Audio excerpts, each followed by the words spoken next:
3, 2, 1.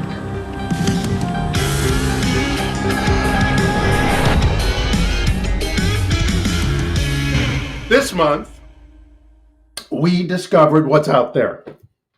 We talked about how many minds there are. We diagnosed our life's experiences. Well, this week, we are going to pinpoint that power within. Ever done that? Ever done that in a workshop or heard a lecture or some sort of talk or anything about that? How to pinpoint, where to pinpoint that power within? We're going to do that today. First off, I want to start with Dr. Ernest Holmes, who wrote the Science of Mind book. In his 1956 TV show, This Thing Called Life, Dr. Holmes opened the episode called The Secrets of Belief with these words. Well, let's watch him do it. Play that video. This evening, I am going to talk to you about a power for good in the universe, greater than you are, greater than I am, greater than all of us. A power for good that we can use in everyday life, for everything. When the greatest teacher who ever lived said, "It is done unto you as you believe," what do you suppose he was talking about? This mastermind was talking about a spiritual power in the universe. Something so close to us that it is indeed nearer than our hands and feet, closer to us than our very neck bone, as the old Talmud said. And so this power is not something we have to go in search after. It is something that is right here, close, nearer than our very breath. How then would we use a power that is so intimate? Certainly we should have to use it in an intimate way, and we would certainly have to believe that the power exists, it's for us, not against us. It is willing and not reluctant. We should actually have to believe that it really is done unto us as we believe.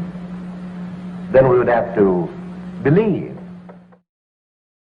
Wow. Dr. Ernest Holmes. He says a power for good in the universe greater than you are, greater than I am, greater than all of us. A power for good that we can use in everyday life for everything. This power is not something we have to go in search of after, he reminds us. It is something that is right here, right now, close, nearer than our very breath. It is nearer than our very breath. But where? Where does it lie or lay or hang out? Is there such a place we can pinpoint? Ralph Waldo Emerson wrote, "The primary wisdom is intuition. In that deep force, the last fact behind which analysis can go, all things find their origin." Today, I want to place the pinpoint on the enteric brain. We talked about the enteric brain before, that network or plexus of nerves that's embedded in the walls of our gut, in our solar plexus, as they say. It's behind the stomach, but in front of the aorta, somewhere around here. You might be able to see. These nerves radiate out like rays of the sun, thus the term solar plexus. It contains 100 more, actually, probably, because how do they count this? But 100 million or so neurons. Uses more than 30 different neurotransmitters, has 95% of the body's serotonin, and you know that the serotonin is what regulates our mood, our appetite, our sleep. It includes the vagus nerve, which is a very important nerve that carries information from the gut to the brain. And the interesting thing about the vagus nerve, that it only goes one way, this information, from the gut up. The gut is very important. The solar plexus also controls self-preservation, mobilization, responds to challenges and opposition and danger, as well as the fabulous and fun and happy things. It helps determine our core sense of who we are and our inner drive. It touches our courage centers, our willpower, our self-control, our sense of purpose, and self-mastery over our thoughts and emotions. The solar plexus, the gut, is a big thing. It's a big deal. Thus, it takes guts, or my gut tells me. When you say those things, it's not just some old wives' tale. This is science. Florence Scovel Shinn, in her book, The Magic Path of Intuition, wrote, prayer is you telephoning God. Intuition is God telephoning you, or the universe telephoning you. If there's a clog in this system, not only will you get a stomach ache or some other digestive discomfort, you will develop low self-esteem, start showing up low energy, start showing up fatigue, anger, control issues happen. You might have struggles making decisions. You might find yourself becoming such a people pleaser that it gets in the way of your life. You put yourself second, and deep inside, you feel powerless. And we clog this energy pathway by the various lies, the junk thinking, the dumb stuff that invalidates ourselves, those stories that we put on auto repeat in our head, or not taking action on the ideas that are intuited to us. You know, those ideas when you later exclaim, if I'd only listened to my gut. Yeah. Well, listen, your gut is the seat of your solar plexus, which is a connection. It's like an organ, you might say, of your super conscious mind. The solar plexus is truly the Son of God. Son, S-U-N, the Son of God. Now, what we want to do, especially when those two things, or maybe some nutritional discomfort occurs and starts messing with the rest of us, our lives, our thoughts and feelings, what we want to do is we want to stoke that inner fire, that solar idea. This is the place where we do it. This is the land, the enteric system. This is the land of intuition. Now, like you might have heard before, if you heard Caressa speaking about this, it's an energy system. It's an energy system used in yoga, in meditation, in Ayurveda. And this energy system was first mentioned in the Hindu text called the Vedas over 3,000 years ago. And we're still studying it now. We're still using it now. It's an energy system that's also called the chakras. The Sanskrit word chakra translates to a wheel or disc. Chakras are these spinning vortexes of energies, and they're not seen by the human eye, but they can be felt and sensed in other ways. Now, the chakra around the enteric system, your gut, is considered the third energy center, and of course, it is here in your solar plexus. Like the umbilical cord where the mother feeds and nourishes the developing fetus, the solar plexus is like a feeding tube between us and Mother, Father, God, between us and divine intuition. Now, why am I telling you this? Because part of our identity, and remember this month we're talking about identity, is not just knowing who we are, but being what we are and using the power of who and what we are to experience the most fabulous life possible, right? Goes without saying, but I said it anyway. Remember again what Florence Scovel Shinn said. Prayer is you telephoning God. Intuition is God telephoning you. Now, though it is part of the system that feeds the brain, nutrition and blood, etc., our enteric brain is also the switchboard between the physical body and the spiritual body. Happy gut, happy life. Now, yes, we must support our digestive system, not sabotage it, but I'm not bringing all this up to get you to work on your microbiome, though you should, or to get your nutrition in gear, though that is a good idea for numerous reasons, or to go out there and get yourself a colonic or do a cleanse or cut out gluten and grains or take a pre and probiotic every day or some sort of digestive enzymes, though they can be very beneficial themselves.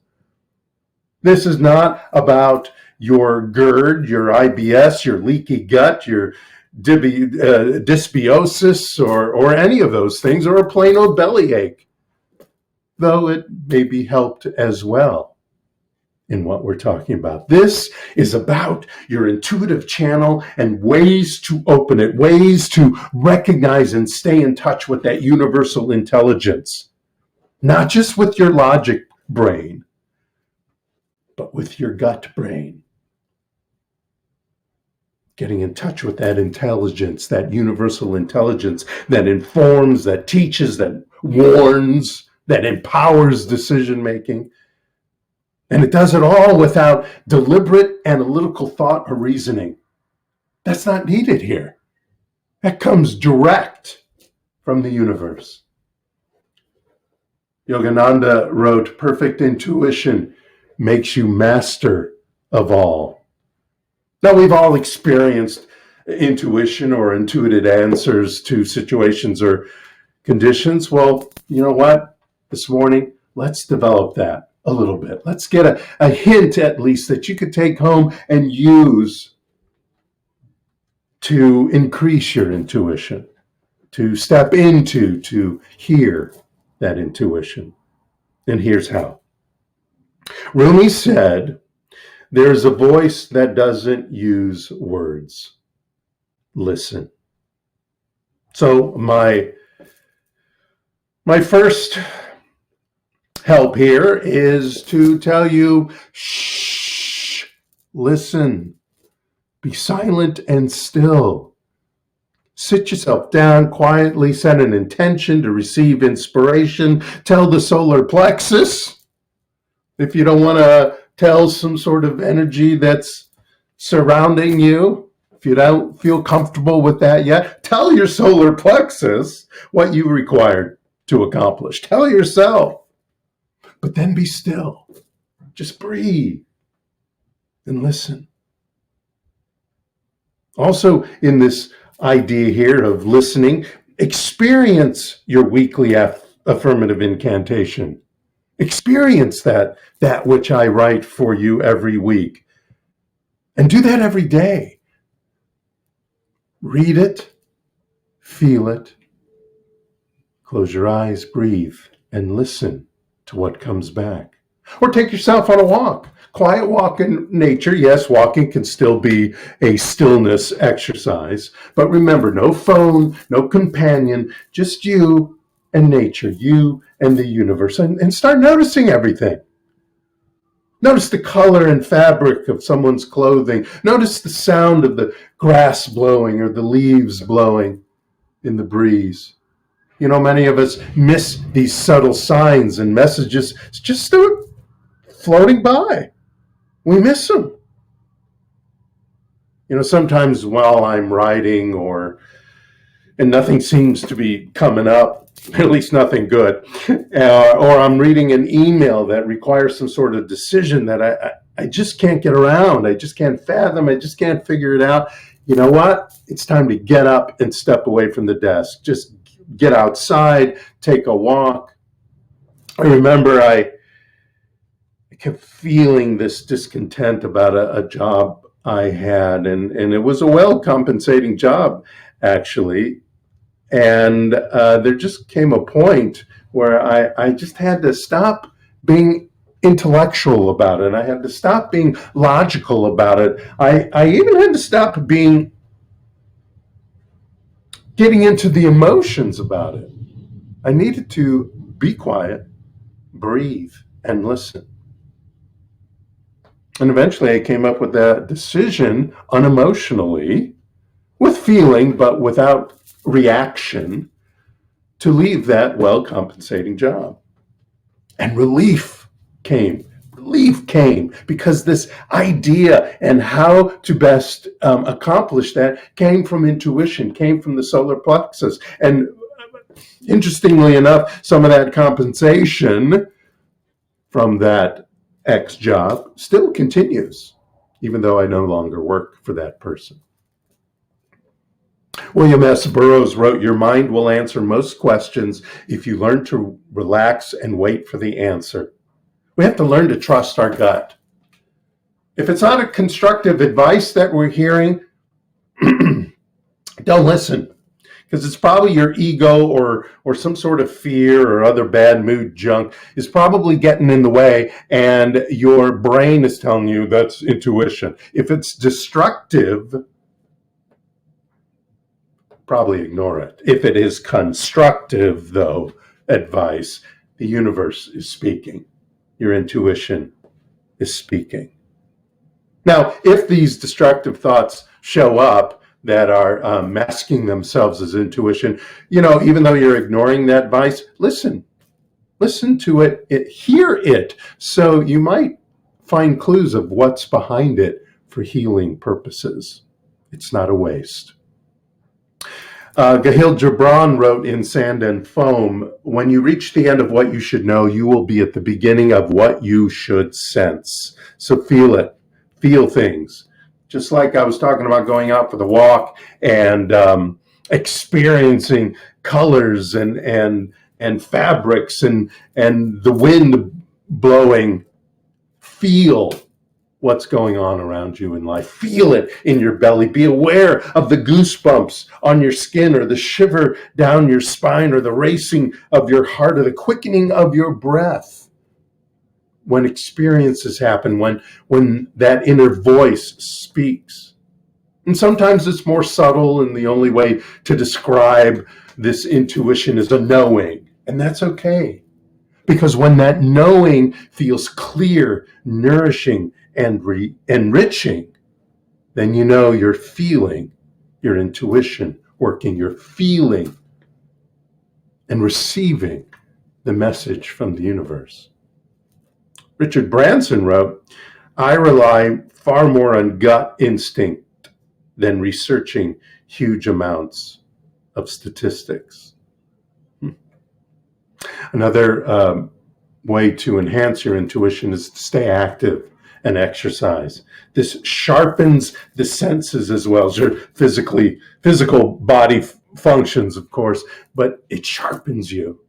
And as your mind is sharpened and your body is sharpened, all parts of your life are sharpened, including your sense of when intuition is speaking to you.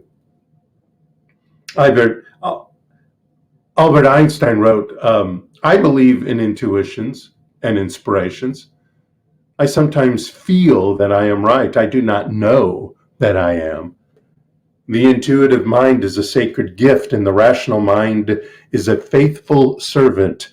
We have created a society that honors the servant and has forgotten the gift." And of course, another exercise is to write things down.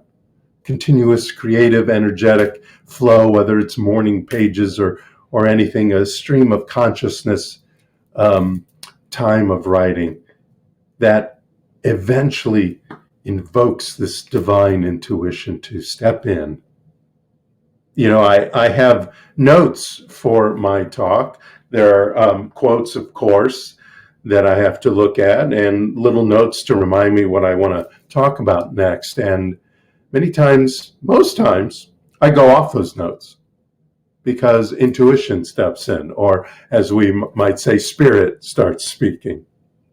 Florence Scovel-Shinn wrote in her book, The Game of Life and How to Play It, intuition is a spiritual faculty and does not explain, but simply points the way. It's just pointing the way. So now I want to do a little guided meditation. I want you to join me in a meditation to open up what in Sanskrit is called the Manipura, our lustrous gem, our solar plexus. So go ahead. If get in a comfortable position. You've been sitting for a little bit, so maybe move around a little bit and regain that comfortable position. If you're standing up and doing little things while you listen to this, please stop and sit down. Close your eyes if that's comfortable for you. I want you to soften the muscles in your face. And remember, like I've said before, you can create a sacred space without music, without incense, without special lighting. If some shows up like music just did now, then that's great. Again, soften the muscles in your face, relax your shoulders down away from your ears. Soften your belly. Don't hold it in or make it small. Let it relax. Let it just be.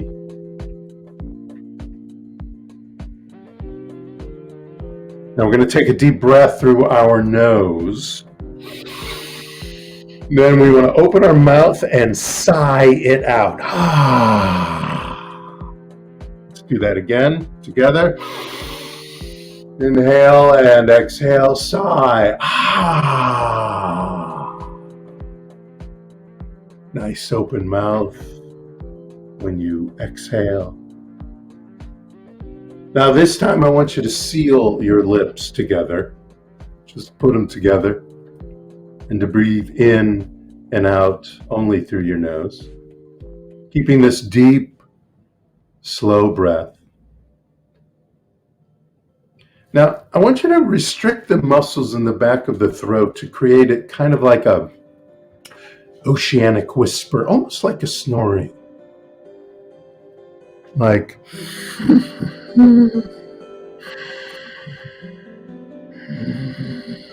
so you're opening up your throat. And I want you to breathe deep, deep into your belly.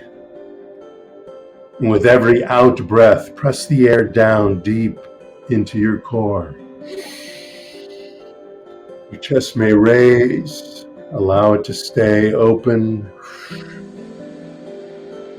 As you inhale, keep your chest open. And just move your diaphragm.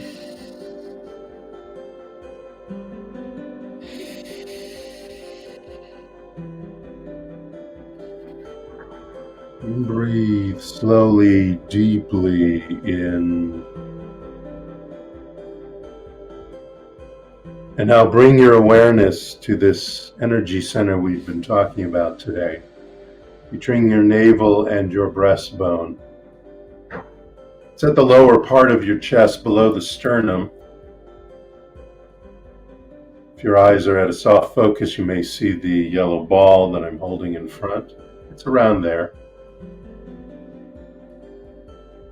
Now imagine you are radiating a bright yellow sunlight glow from this space.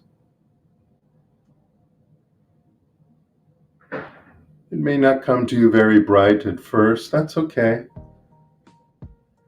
Just allow it to increase at your own pace. Maybe you feel a little heat there at that point. Just allow the Bright yellow sunlight glow, radiate out. And now imagine standing in an endless field of sunflowers, or any yellow-colored flowers that you prefer. See them swaying gently in the breeze. Feel the breeze upon you. Hear the breeze around you.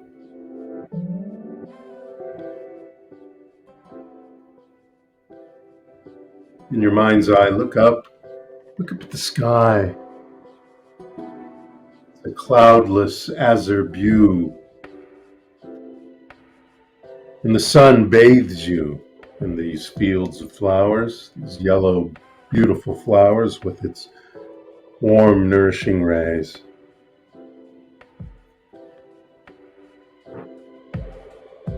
Know in this moment that you are totally protected, so go ahead and look at the infinite expanse of sky and lock your eyes on the sun. The rays won't hurt your eyes. Not here, not now.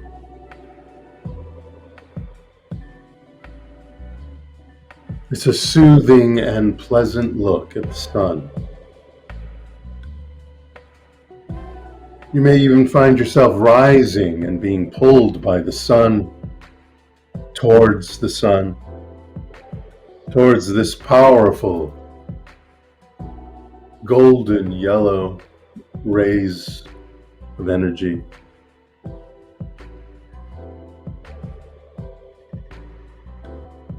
And as you are being pulled towards the sun, you can look down and see that the yellow fields are now far below.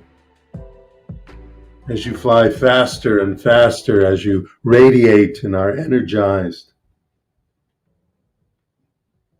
even the earth has become a ball of blue in the distance.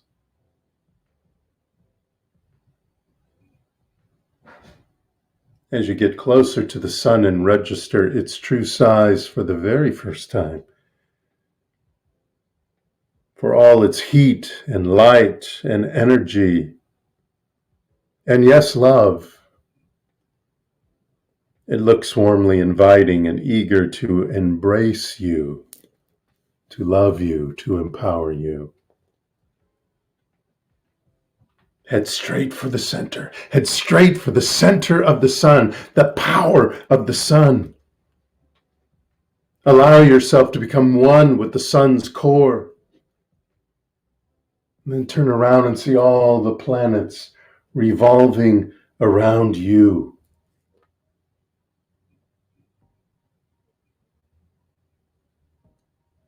Isn't it beautiful? Isn't it powerful? Isn't it divine?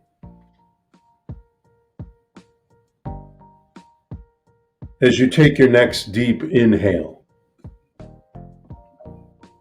bring this solar power into you, into your plexus, allowing it to radiate throughout your body, allowing it to wash over you and pervade every cell, every pore, every organ in your body. Use your breath to fuel this fire. Your entire body is like a bellow echoing this powerful, loving intelligence into your body. And breathe.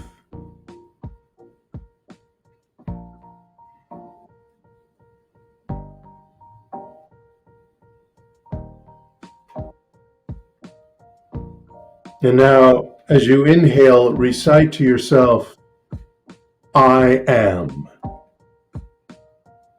Inhale, I am. Inhale, I am. And as you exhale, say the word fire. Inhale, I am. Exhale, fire. Inhale, I am. Exhale, I am fire. I am fire.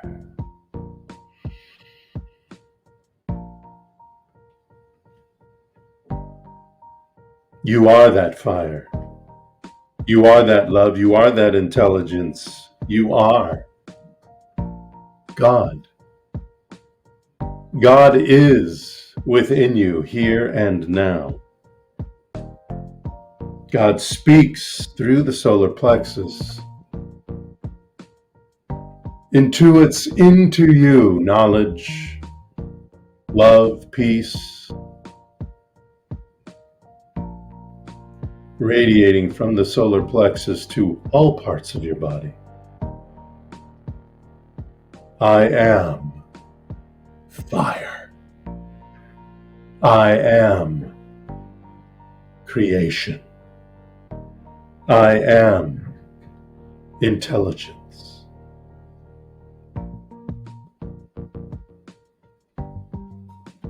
And now say to yourself, I am receiving messages from within. I am receiving messages from within. I am receiving messages from within.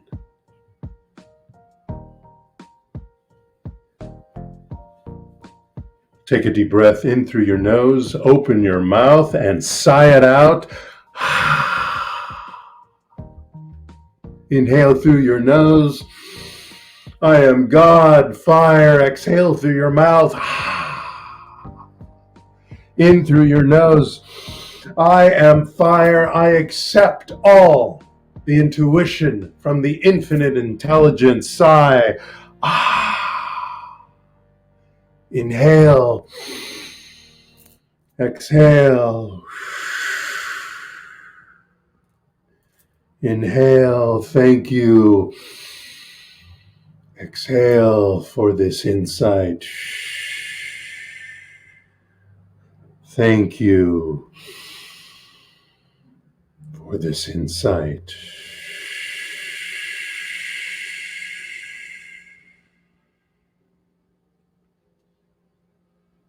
Now begin to bring your awareness back into the room, into your sacred space, into your life. Allow the breath to become more and more natural and easy. Begin to move your body, your shoulders, your fingers, your toes, and slowly allow your eyes to open. The enteric brain, the solar plexus. As Clarissa Pinkola Estes said in her most fabulous book, Women Who Run with the Wolves, this is what the intuition is for. It is the direct messenger of the soul. Now, of course, the power and presence of the universe speaks to us in head, heart, and gut. But I want to encourage you to practice, use your spiritual practice as part of opening up to and allowing and developing your enteric brain, your intuitive brain. So listen, hear, take to heart and experience the wonder, the wisdom, the invaluable direction and confidence that it brings to our lives. Listen to that inner voice here in your enteric brain, in your solar plexus. Listen to it. It is the sun-powered process of the universal intelligence speaking to you. Thank you so much. Namaste.